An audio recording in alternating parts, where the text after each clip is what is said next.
दक्कन की पठारी भूमि में बसा वातापी, आज का बादामी, केवल एक राजधानी नहीं थी, वह रणनीति, संतुलन और दूरदर्शिता का प्रतीक थी। इसी भूमि से उठे पुलकेशिन द्वितीय, जिनका जीवन यह सिखाता है कि सच्चा नायक वह होता है जो तलवार से पहले, बुद्धि और विजय से पहले स्थिरता को महत्व दे। उनका शासनकाल दक्षिण भारत के इतिहास में इसलिए चमकता है क्योंकि उन्होंने सीमाओं की रक्षा केवल युद्ध से नहीं बल्कि सूझबूझ से की। पुलकेशिन द्वितीय का बचपन राजसी सुविधाओं में बीता, पर शिक्षा कठोर अनुशासन के साथ हुई। उन्हें शस्त्र विद्या के साथ साथ भूगोल, प्रशासन और कूटनीति का ज्ञान दिया गया। वे मानते थे कि राजा को केवल रणभूमि नहीं, मानचित्र भी पढ़ना आना चाहिए।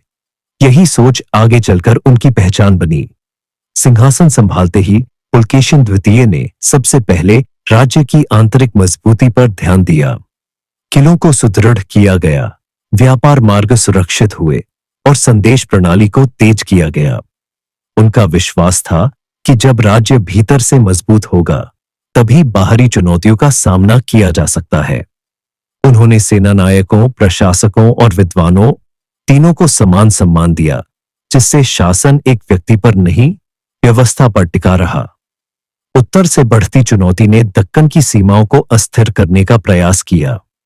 ऐसे समय में पुलकेशिन द्वितीय ने जल्दबाजी नहीं की। उन्होंने समय, स्थान और संसाधनों का गहन अध्ययन किया। नर्मदा नदी उनके लिए केवल एक प्राकृतिक सीमा नहीं थी, बल्कि रणनीतिक रेखा थी। उन्होंने शत्रु को उसी रेखा पर रोक दिया जहां रसद और दूरी उनके पक्ष में थी।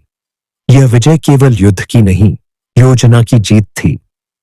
पुलकेशिन द्वितीय की विशेषता यह थी कि वे शक्ति का प्रयोग तभी करते थे जब आवश्यक हो।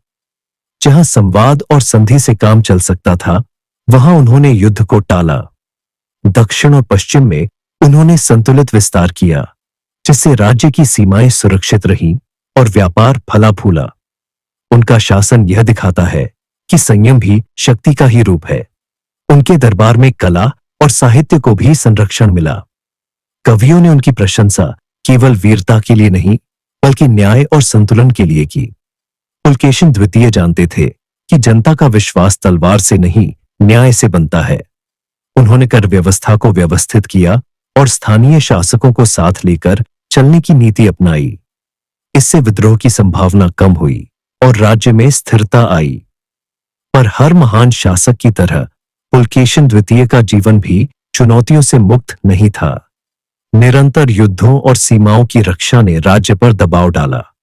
फिर भी उन्होंने कभी दूरदर्शिता नहीं छोड़ी। वे जानते थे कि लंबी जीतें तात्कालिक लाभ से नहीं, स्थायी व्यवस्था से मिलती है। उनकी सबसे बड़ी विरासत यही है कि उन्होंने दक्कन को एक सुरक्षित और संगठित क्षेत्र बनाया। उन्होंने यह सिद्ध किया कि सीमाएं केवल तलवार से नहीं, रणनीति, प्रशासन और धैर्य से सुरक्षित रहती है। पुलकेशिन द्वितीय का नाम इसलिए अमर है क्योंकि उन्होंने युद्ध को अंतिम उपाय और नीति को पहला रखा। आज जब हम पुलकेशिन द्वितीय को याद करते हैं तो हमें एक ऐसे राजा का चित्र दिखता है जो रणभूमि में दृढ़ था, दरबार में संतुलित और निर्णय में दूरदर्शी। उनका जीवन यह सिखाता है कि सच्चा नायक वह नहीं जो हर समय युद्ध करे, बल्कि वह है जो जानता हो कि कब लड़ना है और कब रोकना है। सीख पुलकेशिन द्वितीय की कथा हमें बताती है कि इतिहास में चमकने के लिए केवल वीर होना पर्याप्त नहीं। सीमाओं की रक्षा, जनता की सुरक्षा और राज्य की स्थिरता, इन सब के लिए रणनीति, संयम और दूरदर्शिता आवश्यक है। यही गुण किसी राजा को महान बनाते हैं और किसी कथा को अमर।